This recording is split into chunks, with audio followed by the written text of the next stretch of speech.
Take a deep breath. Deep conversations are starting. Hello, everyone. Welcome to this episode of Deep Conversations by Breath Hub. I have a lovely, beautiful, beautiful lady with me. Hello. She's a yoga teacher, but I will let her introduce herself Hey, traditionally. Yeah. Thank you for having me on the podcast. Thank you for being here. I'm excited. It's all moving fast. I mean, it's in this massive stage of global awakening at the moment. Yeah. So coming into these holistic practices, it's a really exciting time to be able to share these things with people. So just to introduce myself, my name is Shaina. I am a yoga and meditation teacher. And obviously I teach a specific style of breathwork as well. And over the last year, I've managed to reach thousands of people to help them overcome any sort of mental health issues, any tension in mind and body. So that's a little bit about myself. Yeah, and I know you're doing amazing work with breathwork, teaching yoga the whole time. You've been traveling, you're planning to travel. I listened to all these amazing stories. Yep. And maybe, if it's not too private for you, like what was the reason you started on this path, like breath work and meditation and yoga? Like, how did this whole thing start for you? So for me, I think it's important to be transparent with my story because I've said it a few times before, but where I grew up in an area where children weren't so privileged. I grew up around a lot of poverty. And I could have really seen myself through two separate paths in life. One of them could have been very dark, where I made a lot of wrong decisions and sort of ended up spiraling my life out of control in a sense. And I was 16. I moved out very young because I was forced to live on my own from that age. And as you know, at that age, you just want to be with your friends and stuff. So I didn't necessarily have my parents guiding me. So I ended up one day stumbling across some videos on YouTube about meditation, about self-expansion, about raising your vibration into these places of love, forgiveness, kindness, all of these things. And for whatever reason, it really resonated with me. The penny dropped and I was like, oh, okay, this seems really interesting. So I started looking into it and I started doing meditation practices when I was 17. And it absolutely changed my life around because, as I say, I could have really gone down a very dark path. And when I started meditating, it's like, well, all of these amazing opportunities started coming my way. I became way more in tune with who I am as a person. And I just felt this unbelievable, like, overwhelming feeling of love and kindness towards all other people as well. So not long after I started meditating, I ended up leaving my home, going traveling in Australia for a year and a half, which is not a common thing in my area at all. So from those experiences, I just found it expanded me massively. And that's why now I want to dedicate my life to sharing these practices with people that may be off the path of life, because we can't always come back to that source, but sometimes life is difficult, it's challenging, we experience and stress. you're so young, and you like starting meditation 17. I can't even imagine. I was in my 30s when I started meditation, like strictly, and it's amazing. I mean, how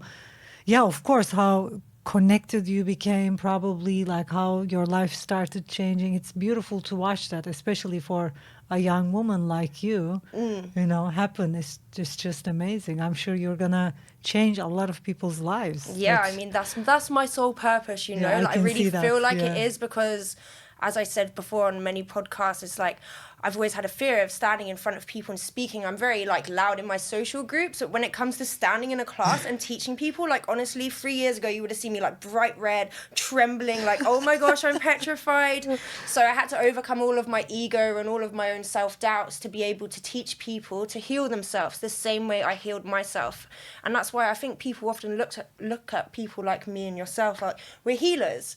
And it's well, I'm only going to teach people the tools that I had to heal myself so that they can do the same, so that we can transcend beyond these feelings of anger, resentment, of separation, and come into these places of unconditional love, of unity, of knowing that we're more than we've ever been led to believe. We all have a power inside of us. It's activating that warrior spirit, that goddess energy, Yeah, it's also very interesting. I mean, for me, watching people like you, the young generation, the old generation, who want to tap into a different level in their consciousness and who want to become more and who want to experience more of life. It's just beautiful. And yet, I can still believe that there are still some people who don't choose that. It's kind of like, I mean, in my world, it's kind of like even a bit weird. Like, why wouldn't anybody want to become more of themselves? Why would anybody want to settle?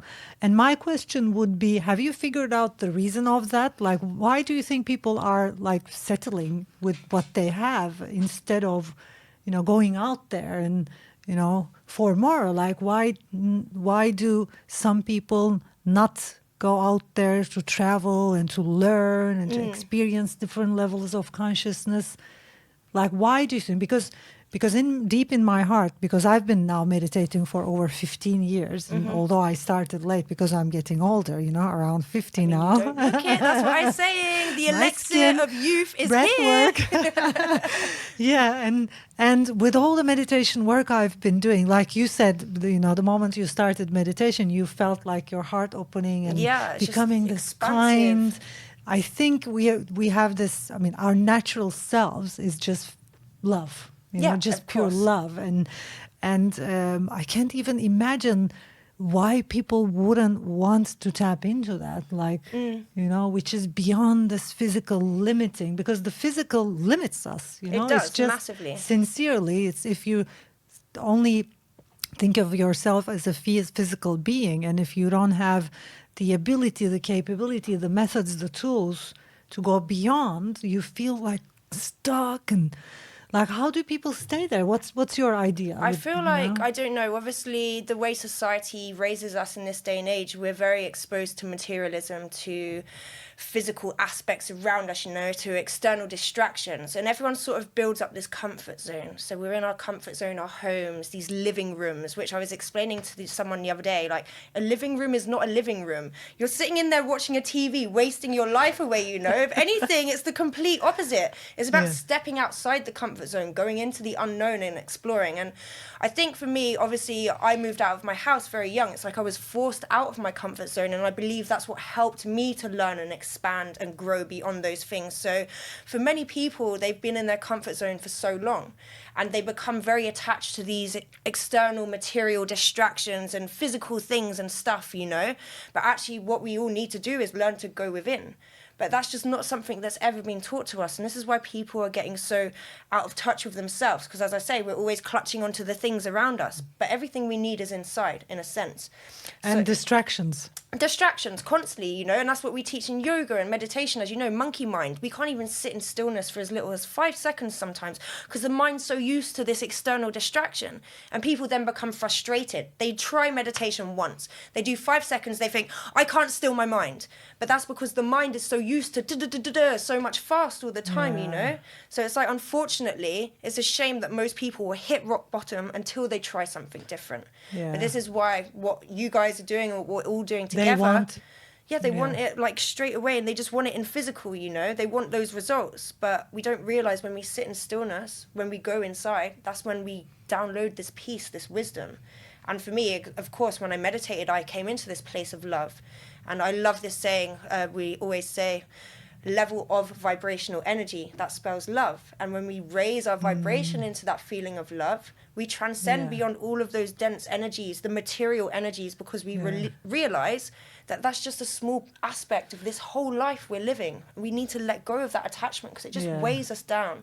So I think it's the resistance to step beyond the comfort zone, unfortunately, for many people. And I think it's a big step for anybody who's listening to us, because anybody who is already doing breath work and like using Breath Hub or meditating already, who knows, how to raise their frequency, vibration, or whatever you're doing, can connect with what we're saying. For people who are new to breathing or who are new to meditation, I think the most important thing is, like, I see a lot of people actually like wanting to become successful, and like people have, because of our natural selves, people have goals and people are ambitious about stuff. I think the message we can give to those people is that you can't be that you want unless you stop and start connecting with the power inside your being. It's like people think they can reach their goals by working hard. And that's even like funny, you know, nothing could be funnier than that. People are conditioned that, you know, if they work more, they will earn more. If they, you know, exercise more, they'll get in shape. If they do this, and they'll be healthy. No. It's not about that. It's all about connecting within. And nature as well, you know. It's all about connecting with yourself, connecting with your nature, connecting with the nature. It's all about stopping the distractions and tuning in. And maybe it's the biggest message, like, you know, where you want to reach to. Know? We're beings, we're not human doings running around all the time like headless chickens, you know. And I have high energy, as you can all tell. I'm very fast. But I'm still able to go into this moment of stillness when I need to, because if I don't, it's like the mind is just constant, you know. And this is when anxiety comes in. This is when depression comes in. This is when people start to develop illnesses on the body, because they're just never going within and coming to this place of stillness. And you're also a great example for people to understand that being fast is not unhealthy. It's like you can be fast. You can be a fast-going individual, and you can still have balance. Exactly. It's so true. And just to add as well, it's like all these people I'm working with, what you were saying before. So I'm working with people of all different walks of life. Some people have never had any money, for example, and I'm working with some people that are elite and have a lot of money and all these material abundances. And the funny thing is, the people that don't have anything, they think they have the most stresses in the world because they don't have that support. But actually what I'm seeing very commonly is these people with material abundance, with money and stuff, they're actually suffering way greater inside. It's like they have these deeper levels of depression because their whole life they've been working to acquire these things. And the more they acquire, it's like they still realize they haven't gained this inner peace and they want more. So they end up getting more and more depressed the more they acquire. So it's actually it's a bit of a curse sometimes, not always, of course, but some of these people, you know, it's like they think it's all, again, external material abundance, but it's not. Abundance is within, and that's all in the place of the heart, you know? Coming into unconditional love, realizing that we're all one. Like, we are all brothers and sisters from every walk of life. There's no separation between any of us, but everyone's got these walls around them, their own comfort zone. But if we diminish these walls and we allow ourselves to love, to be open with one another, it's like we diminish those feelings of depression, of material attachment, you know? So I think it's a great time with everything that's happening, because I do think people are starting to come into that realization in a sense. You know?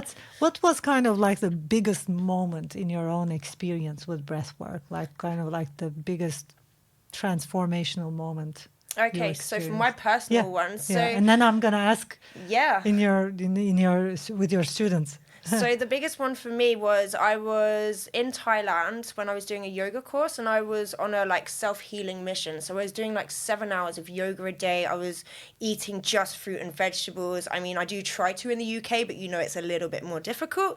But I was just eating very clean, and I was doing lots of self-healing practices and very in the zone, like spending many hours like meditating, doing like mindful activities. And the first time I ever done the breath work, which I teach, and I've done pranayamas for many years, and I've done meditation for maybe 10 years prior to this. So I was doing it with my friend, and he was like, trust me, this is going to be really intense. And I'm thinking, no, it's not. Like, I've done it all before. It's not going to be that intense.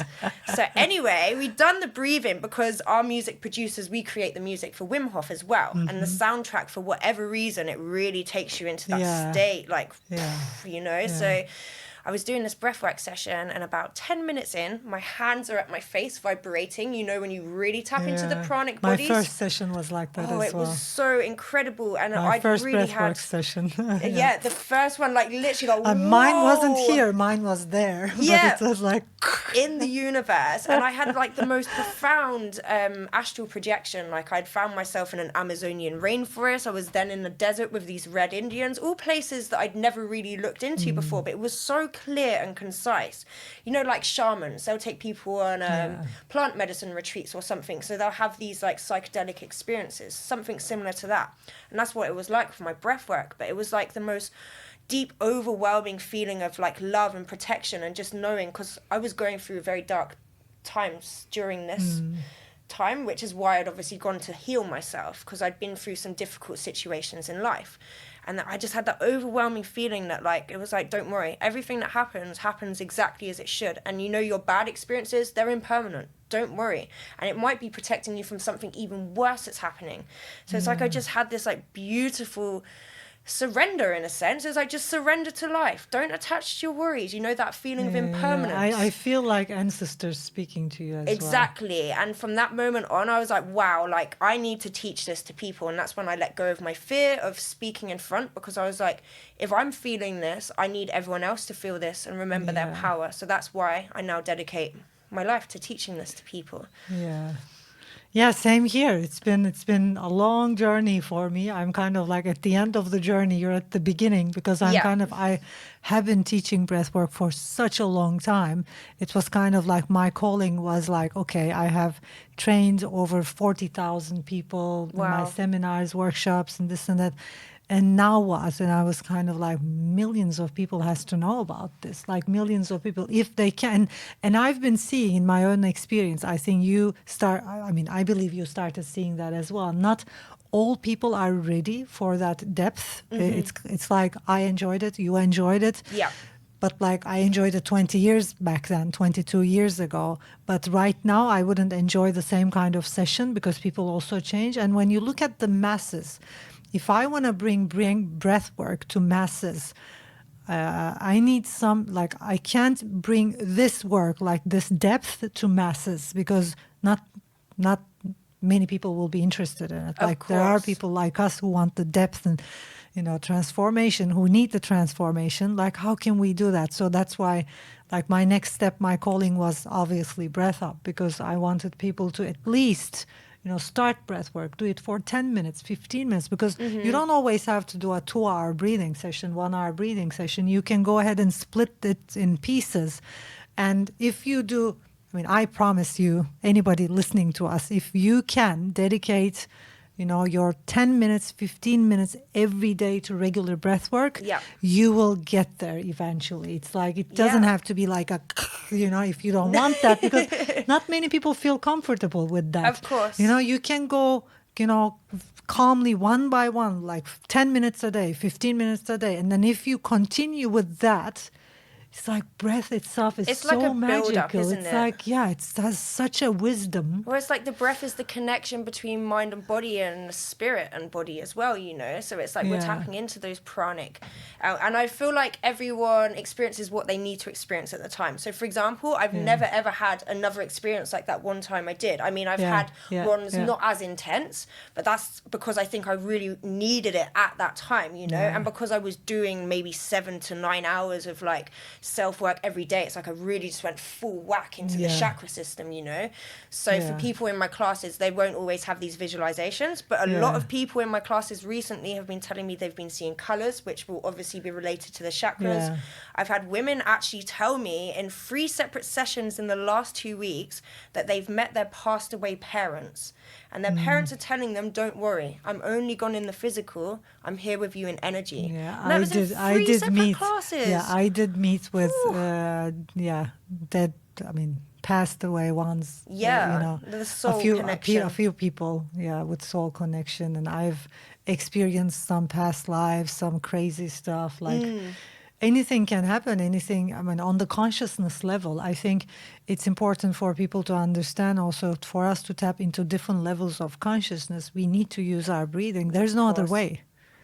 It's like people are trying, like you have also been meditating, doing yoga, but then breath work, it hit, because it's like, it's like if you are someone listening to us right now, and if you want to reach to different levels of consciousness, trust me, like I have tried everything. I'm almost 50 now. You can only do this with breath work. There's no other way, because consciousness is the breath. Exactly. And I have goosebumps when you say that, because it's so true. It really is. Yeah, you just can't. No. With mind work, with this work, with that work, just come back to breathing every time. And it's such an ancient practice. And what was the most amazing moment you experienced with your students? So with my students, so I probably jumped the gun on that one, but that was probably in the last 2 weeks, because I think, obviously, as we know, teaching in the UK, I have to keep it quite science-based. So it's all about the science. And just to add as well as this for anyone that's listening, obviously there is a spiritual side to this, and we are working directly with the nadis, the chakra system.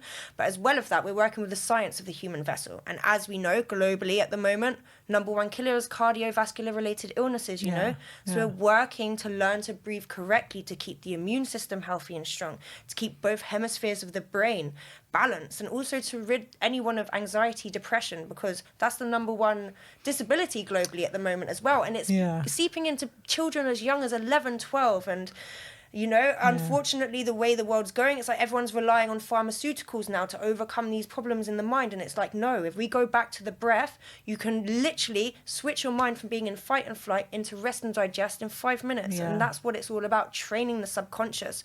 So, yeah, as I was saying before, my most profound experiences in my classes, because I now have these huge sound bowls, so I'm doing sound therapy as well as the breath work, which really sends the pranic bodies into full whack. But was these ladies that in the space of a week telling me that they had met their passed away parents. And also I've had one woman telling me she was seeing a hyena or a lion. And so funny, at the end of one of my sessions, I had this guy, it was his first time. And he Deep was shamanic, no? Yeah, very shamanic. And the thing is, someone told me not long ago that I have a shaman calling, and I was like, no, because that's like a man's thing. But my name's Shaina. So when I go to type my name Shaina on the phone, it keeps auto-correcting me to shaman. It's very strange. And this is also why I'm being called to Ibiza at the moment. So there's all these things coming together. But yeah, this guy, he texts me later on in the evening because he's like, I didn't want to say anything in the class because I didn't want to come across as crazy. Because, you know, unfortunately in the UK, we're not really open about speaking about our experiences. He said, I saw a lion staring at me the whole time during this session. He's like, am I losing my mind? I was like, no, like look up the meanings of a spirit animal now. And it was pretty much telling him that he needs to stop trying to prove himself so much in his surroundings. And this is what everyone's trying to do all the time, you know. I'm going to prove myself because everyone judges me. But it's like, no, if we tap into our love, our own purpose, we eradicate any need to impress anyone around us, you know.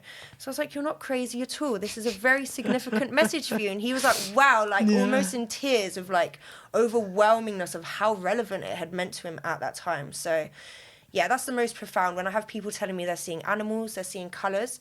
And the thing is, these people have never heard about chakras before.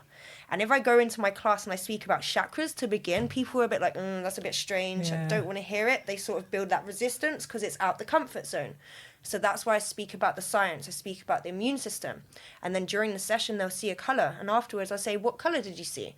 And then I'll tell them which chakra that relates to. And then all of a sudden, they're like white now because they're like, that makes so much sense. Yeah. But it's like I'll let you feel the like chakra self-expression before or I tell opening you. Your heart or Exactly. power. And so many people at the minute are seeing the color blue because everyone's not speaking their truth right now. Everyone's keeping their truth very deep inside, you know. So many. I'm seeing the color blue, and I'm like, that's because we need to learn the fruit. Be free. Allow yourself. And actually, I mean, what I find also amazing is the whole chakra system. And it was kind of like when you look back 500 years ago, it was the science.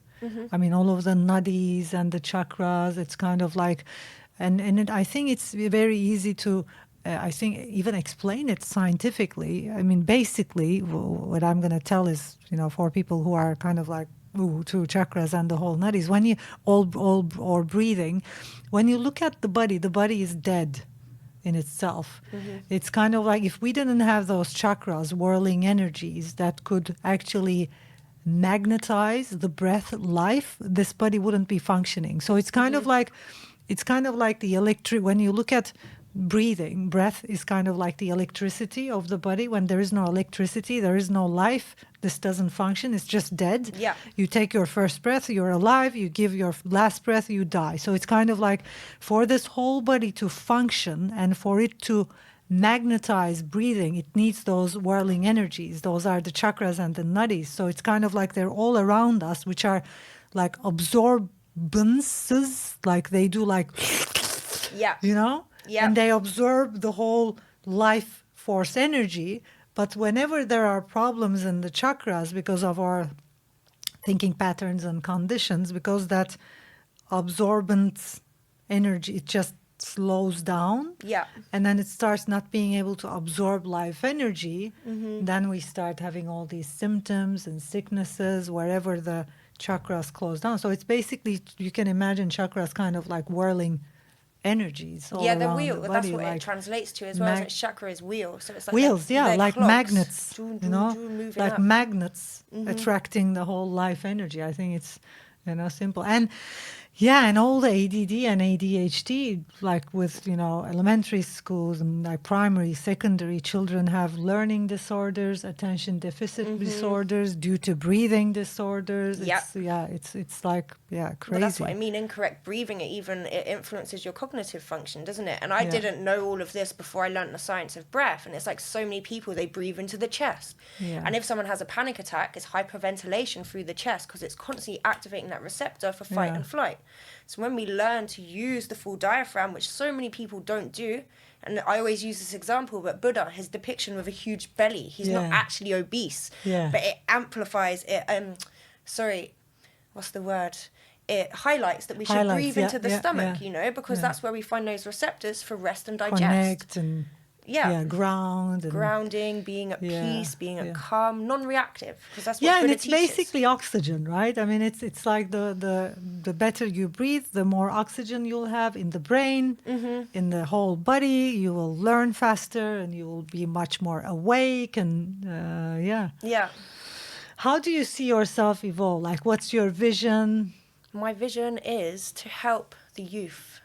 In a way, because I feel like if we heal the children, we heal the future. If we teach children from a young age to be in this place of self-love and kindness to others, and also to breathe correctly so it's habitually stored into this child's subconscious mind so that when they grow up, we don't have to battle anxiety and depression when we're 40, 30, 50, because it's harder to teach someone at that age. The brain becomes more rigid. So from a young age, if we're teaching children to meditate and mind state elevate, that's what I like to say, we're going to influence them to grow into healthy, strong adults, And then when we have that, we've changed the world in a sense. Yeah, that's why we give them free membership to schools. Oh, really? There we go then. Perfect. That's what it's all about. Students, it's all about that. It's all about supporting the youth and the young generation. And you're planning for a trip, right? You like teaching around, and let's talk about that a little. So when are you going on a trip? And what's the plan? Done a van up with my partner. So I'm going to be doing a soma and yoga on wheels, which is breath work and yoga, pretty much driving through Europe, and then over to Spain, where I'm going to be teaching in Ibiza for a few months. Wow. I've got lots of my friends from Thailand in that island at the moment, so lots of holistic practices and different workshops happening. So that's what we're going to be doing. We're going to stop off in a few countries along the way to Spain, and obviously just share this message of coming back into our power, of using the breath to strengthen mind and body together, and also I put such an emphasis on this warrior spirit at the minute, and just remembering our power, because everyone's just a little bit confused at the minute with everything that's happening in the world.